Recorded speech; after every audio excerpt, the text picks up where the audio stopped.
Okay guys, mga pioneer sa Pi Network, ito yung sample ng phishing. Kung paano kinukuha yung ninyo, yung credentials nyo sa social media or email or PayPal or BPI, Smart, kung ano man. Ito siya, pe-play ko. Ito naman, legit naman, Smart to. Nag-text sa akin eh.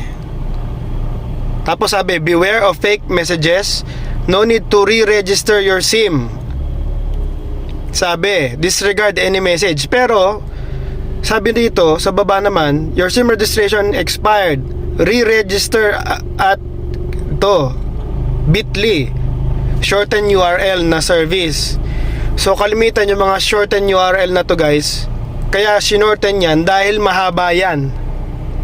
Tapos, pag tinignan nyo yung taas, skip natin konti. Matagal to eh. Ayun. Papasok siya dun sa link na yun. Tingnan nyo. Yun. Nilagay ko yung edit. Ang haba oh. Tingnan nyo. Tapos nilagyan ng simsmart.com.ph parehistro PH. Pero hindi yan official website. Hindi po yan official website ng Smart. Tapos kapag tinignan mo, kinlik mo, kamukhang kamukha ng website, duplicate. May sakit kasi ako. Ayan oh, Smart. Nag-loading kasi yung data ko dyan eh. Hindi ko alam anong motibo nila, ba't kukunin nila yung cellphone number mo. Ewan eh. Siguro meron silang yung mga hacker kasi baka kunyari